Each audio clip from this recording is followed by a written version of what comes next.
Everyone, welcome back. Today we're going to continue our discussion on the theme of love as we take a look at Hemingway's In Our Time. And I wanted to take a look specifically at the doctor and the doctor's wife and think about how we see elements of love and how that's driving, what type of love do we see within this particular story. And I'm just going to read through a couple sections of this to get us thinking about a little bit more deeper ideas. And I want you to think about, as we go through this, we're going to see kind of the first part of the story and then the second part of the story. The first part of the story is going to be Doctor and getting into a fight with Dick Bolton, and the second part of the story is going to be the Doctor getting into a fight with his wife, right? The first part of the story is going to be important to the second part. It's kind of setting the stage to the second part of the story. And I want us to think about the Doctor and how he handles both of these encounters, because he's going to be the central character. He's going to be the protagonist who we're supposed to identify with. I want you to think about how he handles it. Does he handle both circumstances well or not? All right. And I want you to also think, since Nick Adams comes back into this, we've been taking a look at Nick Adams with Indian Camp. Now Nick is going to be a little bit older than he was in Indian Camp, although not much. Again, I want you to think about, what is Nick learning about relationships? What is he learning about love from his interactions with his father? All right, so just some thoughts to think about as we go through some of these ideas. All right, Dick Bolton came from the Indian camp to cut up logs for Nick's father. He brought his son Eddie and another Indian named Billy Tabshaw with him. They came in through the back gate and out of the woods. Eddie carrying a long cross-cut saw. It flopped over his shoulder and made a musical sound as they walked. Billy Tabshaw carried 2 big cant hooks. Dick had 3 axes under his arm. We talked about last time we were taking a look at Indian Camp, how important logging was in northern Michigan. And this is going to be an important part of this particular story, this idea of logging. The logs had been lost from the big log booms that were towed down the lake to the mill by the steamer Magic.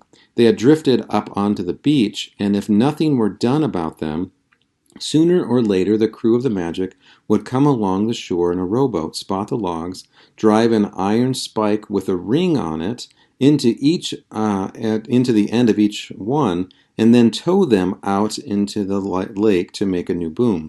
But the lumbermen might never come for them, because a few logs were not worth the price of a crew to gather them. If no one came for them, they would be left to waterlog and rot on the beach. Nick's father always assumed that this was what would happen, and hired the Indians to come down from the camp and cut the logs up with the crosscut saw and split them with a wedge to make cordwood and chunks for the open fireplace. Dick Bolton walked around past the cottage down to the lake. There were 4 big beech logs lying almost buried in the sand.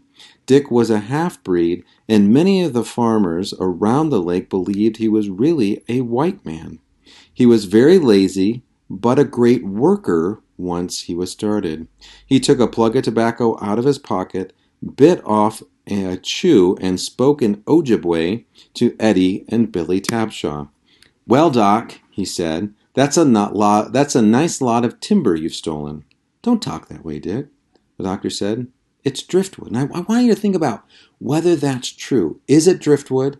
And who does it belong to? Is Eddie right that the doctor has stolen this? Or is the doctor right that this is driftwood? And this is going to be an important part of this first encounter. Eddie and Billy Tabshaw rocked the log out of the wet sand and rolled it toward the water. "Put it right in," Dick Bolton shouted. "What are you doing that for?" asked the doctor. "Wash it off, clean off the sand on account of the saw." "I want to see who it belongs to," Dick said. The log was just awash in the lake. Eddie and Billy Tabshaw leaned on their cant hooks, sweating in the sun. Dick kneeled down in the sand and looked at the mark of the scaler's hammer in the wood at the end of the log. "It belongs to White McNally," he said, standing up and brushing off his trousers' knees. The doctor was very uncomfortable. Again, why is the doctor uncomfortable, right? "You better not saw it up then, Dick," he said shortly. "Don't get huffy, Doc," said Dick. "Don't get huffy. I don't care who you steal from. It's none of my business," right? So again, I want to think about, does he really care? Probably not. So then the question is, why is he bringing this up? Why is he making a big deal of this, right? And then the doctor says, if you think the logs are stolen, Leave them alone and take your tools back to the camp, the doctor said. His face was red, right? So why is his face red, right? Why is he embarrassed? What's he doing here? Why does he want them to leave, right? What's he trying to preserve here? Dick Bolton looked at the doctor. Dick was a big man. He knew how big a man he was. He liked to get into fights. He was happy. Eddie and Billy Tapshaw leaned on their cant hooks and looked at the doctor. The doctor chewed the beard on his lower lip and looked at Dick Bolton. Then he turned away and walked up the hill to the cottage. They could see from his back how angry he was. They all watched him walk up the hill and go inside the cottage. And so I want you to think about this first kind of encounter here. Who was the one that was trying to start the argument? And then how did the doctor handle this? Did he handle it well? Some people that I've taught this class or taught this story in the past, some classes argue that he didn't handle it well. They said that he got angry.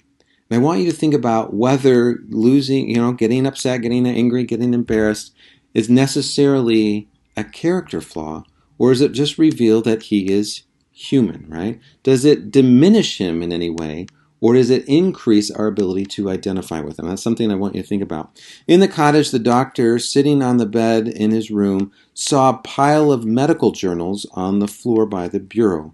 They were still in their wrappers, unopened. It irritated him. And so this is the second thing that's irritating him. There's going to be a third. It's going to be his wife, right? I want you to think about why unopened medical journals would irritate him, right? What does a doctor do? What is a doctor supposed to be doing, right? What should he be doing with the medical journals? And if they're unopened, what does it suggest that he's not doing, right? So something to kind of think about. And then we have the encounter with his wife. And so it's all kind of leading up to this. It's going to be the climax of the story because the title is The Doctor and the Doctor's Wife, right? So it's both of them. She says, "Aren't you going back to work, dear?" asked the doctor's wife from the room where she was lying with the blinds drawn. And so she's kind of isolated in this darkened room as she hears her husband come home. "No. Was anything the matter? I had a row with Dick Bolton." So I want you to think about these responses the doctor says. Are they true, right? Is that one true? I had a row with Dick Bolton. Is that true? Okay. "Oh," said the wife, "I hope you didn't lose your temper, Henry." And I want you to think about that response, right? He just said he had a fight with Dick Bolton. Who does she assume was the cause of the fight, right? Or what is she assuming about her husband? And what does that assumption say about her and her relationship with her husband, right? So I want you to think about, you kind of get into a little bit of a tiff at Brolam's with the cashier, right? All of a sudden you come home and you tell your spouse, I'm so frustrated. And then your spouse says, "Well, I hope you didn't do anything wrong," right? what kind of mindset is that putting you in? What kind of expectation, right? Is your spouse having towards you? What kind of sympathy or empathy, right? So then the doctor says, "No." Again, I want you to think about, is that true? Did he lose his temper? Okay. Is that true or not? And then she says, "Remember that he who ruleth his spirit is greater than he that taketh a city," said his wife, all right? She was a Christian Scientist. Her Bible, her copy of Science and Health, and her quarterly were on the table beside her bed in the darkened room. And so I kind of want you to think about this. You get upset, and someone immediately starts shouting scriptures at you and how you were wrong. How are you going to feel about this, right? Is this necessarily an empathetic situation that he finds himself in? And the fact that she's a Christian Scientist, if you don't know what a Christian Scientist is, mainly they are Christians that don't believe in medicine. Right? So again, he is someone that his field is medicine. So again, what is this, the underwater part of the iceberg, what does this say about their kind of tenuous relationship? Her husband did not answer. And we've seen that before with Jig in The Hills Like White Elephants when she doesn't answer the American when he asks her about the abortion, right? So whenever someone's not answering, it's them shutting down. He was sitting on his bed now, cleaning a shotgun. He pushed the magazine full of heavy yellow shells and pumped them out again. They were scattered on the bed. And I want you to understand that context, because sometimes that could be misunderstood. That what is he thinking about as he escapes from this, mentally, emotionally? What does he do? He goes to the gun. And it's not as though he's thinking about shooting his wife. Generally, guns are used for hunting, right? So he's thinking about getting away and hunting, right? That kind of his mental escape. And then she pursues. "Henry," his wife called, and paused a moment. "Henry, Yes, the doctor said. You didn't say anything to Bolton to anger him, did you? No. And again, I want you to think, is that true, right? In some ways, yes. In some ways, maybe not. Maybe that's an oversimplification, right? So I want you to think about that. What was the trouble about, dear? Nothing much. Was that true, right? Was the trouble about nothing much? Tell me, Henry, please don't try and keep anything from me. What was the trouble about? So again, this sounds pretty empathetic. She really wants to know. She really wants to understand because she sees him shutting down. All right, and then let's see his response. Well, Dick owes me a lot of money for pulling his squaw through pneumonia, and I guess he wanted a row so he wouldn't have to take it out in work. Is that true, right? We don't necessarily know. Hemingway doesn't tell us exactly that. But what we do know about Dick is he's pretty lazy and he doesn't like to work. And so is that a plausible explanation for what happened, right? Why he had that fight? And then now his wife is silent. The doctor wiped his gun carefully with a rag. He pushed the shells back in against the spring of the magazine. He sat with the gun on his knees. He was very fond of it. Then he heard his wife's voice from the darkened room. Dear, I really don't think anyone would really do a thing like that. I want you to think about, all right, is she empathetic? Is she understanding? Or is there something else? Is there a disconnect? Is she trying to use some type of, passive aggressive techniques in order to get under his skin, right? The doctor says, no, I can't really believe that anyone would do a thing of that sort intentionally, right? When you think about whether people would try to start an argument in order to get out doing work, right? If you don't believe that happens, you should come to my house and see that happens on a daily basis. The doctor stood up and put the shotgun in the corner behind the dresser. Are you going out, dear? His wife said. I think I'll go for a walk, right? So now he's more than emotionally distancing himself. He's now physically distancing himself. He's trying to leave. If you see Nick, dear, will you tell him his mother wants to see him? His wife said. The doctor went out on the porch. The screen door slammed behind him. He heard his wife catch her breath when the door slammed. Sorry, he said, outside her window with the blinds drawn. It's all right, dear, she said. He walked in the heat out the gate and along the path into the hemlock woods. It was cool in the woods, even on such a hot day. He found Nick sitting with his back against a tree, reading. Your mother wants you to come and see her, the doctor said.